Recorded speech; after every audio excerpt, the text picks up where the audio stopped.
नमस्कार विद्यार्थी मित्रांनो, स्वागत आहे तुमचं आपल्या यूट्यूब चॅनलवरती। आज आपण एक नवीन कन्सेप्ट बघणार आहे। त्या कन्सेप्टचं नाव आहे व्हेपर प्रेशर लोअरिंग। आता व्हेपर प्रेशर लोअरिंग या शब्दाचा अर्थ काय होतोय तर व्हेपर प्रेशर आहे हे कमी होत आहे। आता हे व्हेपर प्रेशर का कमी होतं, कशामुळे कमी होतं, कोणते फॅक्टर्स त्याच्यावरती इफेक्ट करतात, हे सगळं आपण या व्हिडिओमध्ये बघणार आहे। याच्यासाठी आधी आपण व्हेपर प्रेशर म्हणजे काय आहे हे समजून घेऊ। मी सुरुवातीला एक स्टेटमेंट लिहितो। स्टेटमेंट बघा काय असेल, when a liquid in a closed container is in equilibrium with its vapors, the pressure exerted by vapors on the liquid is its vapor pressure। आता ही डेफिनेशन व्हेपर प्रेशर काय आहे हे सांगते। सगळ्यात सुरुवातीला बघा, when a liquid in closed container, closed container तिथं पाहिजे, एखादी बंद कंटेनर आहे तो तुम्हाला पाहिजे। Then is in equilibrium with its vapour, liquid आहे ते क्लोज्ड कंटेनर मधलं इक्विलिब्रियम मध्ये आहे, कोणाच्या तर त्याच्या व्हेपर्सच्या, हे लक्षात घ्या। देन काय आहे बघा, pressure exerted by a vapour on the liquid is its vapour pressure. व्हेपरनी लिक्विड वरती एक्झर्ट केलेलं प्रेशर म्हणजेच काय असतं तर व्हेपर प्रेशर असतं, हे लक्षात घ्या। आता आपण एक डायग्राम बघू, त्यामधून तुम्हाला ही कन्सेप्ट आहे ती क्लिअर होईल। आता डायग्राम मध्ये तुम्हाला स्क्रीनवरती दोन डायग्राम दिसत आहेत। पहिली डायग्राम आहे ती इक्विलिब्रियम म्हणजे काय आहे हे सांगणार आहे, आणि दुसरी डायग्राम आहे ते ऍक्च्युअली व्हेपर प्रेशर म्हणजे काय आहे ते तुम्हाला त्या डायग्राम मधून कळेल। पहिल्यांदा आपण इक्विलिब्रियम काय आहे हे बघू, कारण का या डेफिनेशन मध्ये शब्द सुरुवातीलाच आलाय की काय बघा, when a liquid in a closed container is in equilibrium. आता इक्विलिब्रियम काय असेल किंवा व्हेपर प्रेशर बघत असताना इक्विलिब्रियमचं महत्व काय आहे ते बघणार आहे आपण। आता इक्विलिब्रियम इथं अटेन केलेलं तुम्हाला डायग्राम मध्ये दिसते। आता काही मॉलिक्युल्स आहेत ते बघा वरती ब्लॅक कलरच्या एरोने वरती जाताना दिसत आहेत, आणि काही मॉलिक्युल्स आहेत ते रेड कलरच्या एरोने खाली येताना दिसत आहेत पहिल्या डायग्राम मध्ये। आता जे वरती चाललेले आहेत मॉलिक्युल ते व्हेपराइज होत आहेत, आणि जे मॉलिक्युल खाली येत आहेत ते काय होत आहेत तर कंडेन्स होत आहेत।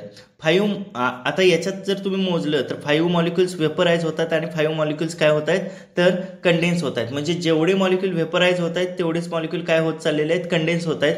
त्याच्यामुळे त्याला आपण काय म्हणणार आहे तर इक्विलिब्रियम अटेंड असं म्हणणार आहे। ठीक आहे, इक्विलिब्रियम ह्या शब्दाचा अर्थ समजल्यानंतर आपण ऍक्च्युअली व्हेपर प्रेशर काय असतं ह्या डायग्रामकडे जाऊ। सेकंड डायग्राम मध्ये बघा, सगळ्यात सुरुवातीला आपल्याला सरफेस लिक्विडचा बघायचा आहे। इथं मी डायग्राम मध्ये लिहितो सरफेस ऑफ द लिक्विड दाखवलेलं आहे तुम्हाला। त्यानंतर ह्या सरफेसवरती तुम्हाला काही व्हेपर्सचे मॉलिक्युल दिसत आहेत बघा। हे व्हेपरचे मॉलिक्युल काय करतायत तर vapour exerting a pressure on a liquid, हे व्हेपर्स आहेत ते लिक्विडच्या सरफेसवरती प्रेशर एक्झर्ट करायला लागलेले आहेत, त्याला आपण काय म्हणतो तर व्हेपर प्रेशर असं म्हणतो, हे लक्षात घ्या। व्हेपर प्रेशर म्हणजे थोडक्यात काय तर व्हेपर्स जे आहेत लिक्विडचे ते लिक्विडच्या सरफेसवरती प्रेशर एक्झर्ट करतायत, त्याला आपण व्हेपर प्रेशर असं म्हणतो। देन आपण आता व्हेपर प्रेशर लोअरिंग काय आहे ते हळूहळू बघू। व्हेपर प्रेशर लोअरिंग बघत असताना सर्वात सुरुवातीला एक स्टेटमेंट लिहितो। ते स्टेटमेंट काय आहे बघा, vapour pressure of a liquid depends on the ease with which the molecule escape from the surface of the liquid। याचा मराठीमध्ये अर्थ असा होतोय की व्हेपर प्रेशर लिक्विडचं कशावरती डिपेंडंट असतं तर किती सोप्या पद्धतीनं मॉलिक्युल आहे तो लिक्विडच्या सरफेसवरून निघून जातोय व्हेपर स्टेटमध्ये। आता याच्यामध्ये पण अगेन आपण काय करू तर डायग्राम बघू, डायग्रामच्या मदतीनं समजून घेऊ। इथं अगेन तुम्हाला दोन बीकर दिसत आहेत। ही जी डायग्राम आहे ती प्युअर सॉल्व्हंटची डायग्राम आहे, मी खाली प्युअर सॉल्व्हंट असं लिहितो।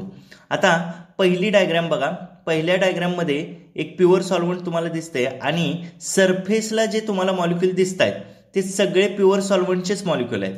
कारण का जे लिक्विड असेल त्या बीकरमध्ये किंवा कंटेनरमध्ये तेच मॉलिक्युल आहेत, त्याचेच मॉलिक्युल काय असणार तर सरफेसला असणार, हे लक्षात घ्या। मी इथं ॲरो करून लिहितो, surface of the solvent occupied by the pure solvent molecules. सॉल्व्हंटचा जो सरफेस आहे तो पूर्णपणे प्युअर सॉल्व्हंटच्या मॉलिक्युलने आहे तो ऑक्युपाय केलेला आहे, हे लक्षात घ्या।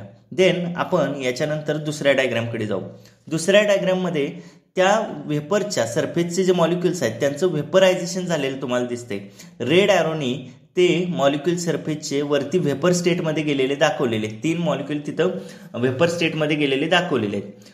तिथं मी ॲरो करून त्या मॉलिक्युल्सना लिहितो vapours of the pure solvent. ठीक आहे, हे व्हेपर्स कोणाचे आहेत तर प्युअर सॉल्व्हंटचे व्हेपर्स आहेत। आता हे वेपर्स का अराइज होतात त्याच्या पाठीमागचं कारण काय तर बघा दोन मॉलिक्यूल आहेत, एक आहेत ते सरफेसला मी दाखवलेले आहेत, दुसरे आहेत ते कुठे दाखवलेले आहेत, बल्कमध्ये दाखवलेले आहेत खाली. आता ह्या जो बल्कचा मॉलिक्यूल आहे आणि सरफेसचा मॉलिक्यूल आहे यांच्यामध्ये वीक इंटरमॉलिक्युलर फोर्स असतं. इथं मी तुम्हाला ॲरो करून डिनोट करतो की वीक इंटरमॉलिक्युलर फोर्सेस. एक बल्कचा मॉलिक्यूल आहे आणि एक सरफेसचा मॉलिक्यूल आहे, त्यांच्यामध्ये काय आहे, वीक इंटरमॉलिक्युलर फोर्स आहे. आता हे इंटरमॉलिक्युलर फोर्स वीक असल्यामुळं तो मॉलिक्यूल आहे तो सरफेसवरून निघून जातोय आणि कोणत्या स्टेटमध्ये जातोय, तर व्हेपर स्टेटमध्ये जातोय, हे लक्षात घ्या. देन नेक्स्ट आता आपण ऍक्च्युअली व्हेपर प्रेशर काय टर्म आहे हे बघू, किंवा व्हेपर प्रेशर लोअरिंग काय कशा पद्धतीनं होतं ते बघणार आहे.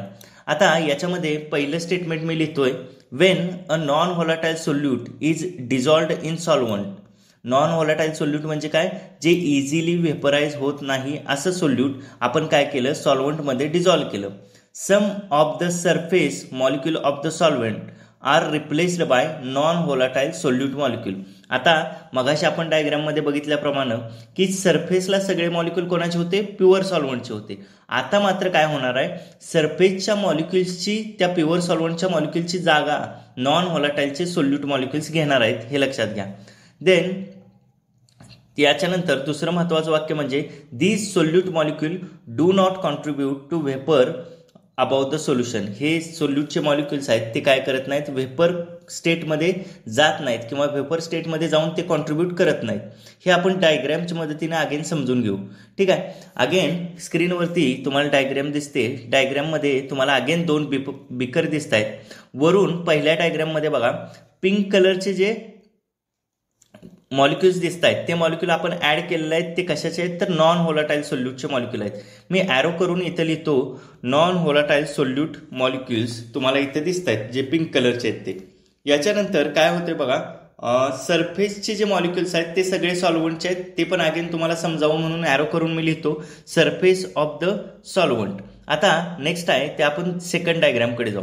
सेकंड डायग्राममध्ये तुम्हाला दिसतंय की आता जर लिक्विडचा सरफेस तुम्ही बघितला तर लिक्विडच्या सरफेसला दोन्ही मॉलिक्यूल आलेले आहेत. एक आहेत ते सॉल्व्हंटचे जे पूर्वी होते ते आहेतच, पण त्याच्याबरोबर कोणते आलेले आहेत, नॉन व्होलाटाईल सोल्यूटचे पण मॉलिक्यूल आलेले आहेत. अगेन मी ह्या मॉलिक्युल्सना ॲरो करून तुम्हाला दाखवतो. Surface occupied by the non volatile solute. हा सरफेस आहे तो कुणी ऑक्युपाय केलेला आहे, थोडाफार सरफेस ऑक्युपाय केलेला आहे कोणी, नॉन व्होलाटाईल सोल्यूटनी. अगेन हे जे नॉन व्होलाटाईल सोल्यूटचे मॉलिक्यूल तुम्हाला दिसत आहेत सरफेसला पिंक कलरचे, हे व्हेपर प्रेशरमध्ये कॉन्ट्रीब्यूट करत नाहीत. अगेन मी यांना ॲरो करून तुम्हाला इथं सांगतो की solute particle not contribute to vapour pressure. हे जे नॉन व्होलाटाईल सोल्यूटचे पार्टिकल्स आहेत ते व्हेपर प्रेशरमध्ये कॉन्ट्रीब्यूट करत नाही. इथं जर डायग्राम तुम्ही केअरफुली सेकंड डायग्राम जर बघितली तर तुम्हाला फक्त व्हेपर्स कोणाचे दिसत आहेत तर प्युअर सॉल्व्हंटचे व्हेपर्स दिसत आहेत. पिंक कलरचा जो तुमचा नॉन व्होलाटाईल सोल्यूट आहे तो तुम्हाला या डायग्राममध्ये दिसत नाही. फक्त कोण व्हेपराइज होतंय तर प्युअर सॉल्व्हंट. ठीक आहे, आता तुम्हाला ह्या डायग्राममध्ये कळते की सरफेसला नॉन व्होलाटाईल सोल्यूटचे मॉलिक्यूल आल्यामुळं व्हेपरची संख्या आहे ती कमी झाली. ठीक आहे, अगेन आणखीन एक स्टेटमेंट मी इथं लिहितो, rate of vaporisation decreases hence vapour pressure is lowered. आता व्हेपरायझेशनचा जो रेट आहे तो कमी झाला आहे, कारण का सरफेसला मॉलिक्यूल कोणाचे आले, नॉन व्होलाटाईल सोल्यूटचे, त्याच्यामुळं व्हेपर प्रेशर इज लोअर्ड. ठीक आहे, आणखीन एक डायग्राम आपण बघूया ज्याच्यातून तुम्हाला फारशा गोष्टी आहेत त्या क्लिअर होतील. पहिल्यांदा इथं डायग्राम बघा. आता तुम्हाला पहिली डायग्राम बघा. पहिल्या डायग्राममध्ये लिक्विडला प्युअर सॉल्व्हंटची ती डायग्राम आहे. ठीक आहे, मी खाली लिहितो प्युअर सॉल्व्हंट. ठीक आहे, पहिल्या डायग्राममध्ये तुम्हाला सगळे मॉलिक्युल्स आहेत ते सरफेसला कोणाचे दिसत आहेत, प्युअर लिक्विडचे, आणि वरती खूप सारे वेपर्स दिसत आहेत. कोणाचे आहेत ते, प्युअर सॉल्व्हंटचेच वेपर्स तुम्हाला वरती दिसत आहेत. अगेन मी दुसरी डायग्राम त्याला खाली लिहितो. दुसरी डायग्राम कशाची आहे तर solution with non volatile solute डिझॉल्व्ड.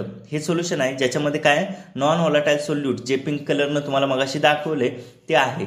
ठीक आहे, आता तुम्हाला व्हेपरची संख्या वरती एअरमध्ये किंवा बिकरमध्ये वरती लिक्विड सरफेसच्या वरती तुम्हाला व्हेपरची संख्या आहे ती कमी झालेली दिसते. ठीक आहे, पहिल्या डायग्राममध्ये व्हेपरची संख्या जास्त आहे, दुसऱ्या डायग्राममध्ये व्हेपरची संख्या कमी आहे. मी अगेन प्युअर सॉल्व्हंटसाठी खाली लिहितो मोर व्हेपर्स. यांच्यामध्ये कसे आहेत तर व्हेपर्स जास्त आहेत. अगेन मी सोल्युशनसाठी दुसऱ्या बाजूला लिहितो less vapours because non volatile solute at the surface. इथं व्हेपर्स आहेत ते कमी आहेत, कारण का नॉन व्होलाटाईल सोल्यूट जे पिंक कलरने दाखवले ते सरफेसला आहे. अगेन मी प्युअर सॉल्व्हंटसाठी आता एक टर्म लिहितोय मोर व्हेपर प्रेशर, कारण का इथं वेपर्स प्युअर सॉल्व्हंटसाठी जास्त आहेत म्हणून व्हेपर प्रेशर पण काय असणार, जास्त असणार. अगेन मी सोल्युशनसाठी आता लिहितो लेस व्हेपर प्रेशर, कारण का जे मॉलिक्युल्स नॉन व्होलाटाईल सोल्यूटचे सरफेसला आले ते वेपर प्रेशरमध्ये कॉन्ट्रीब्यूट करत नाहीत. मग वेपर्स आहेत ते कमी आहेत, वेपर्स कमी असल्यामुळं वेपर प्रेशर पण काय असणार, कमी असणार. ठीक आहे. त्याच्यानंतर हे डिनोट कसं केलं जातं ते लिहितोय.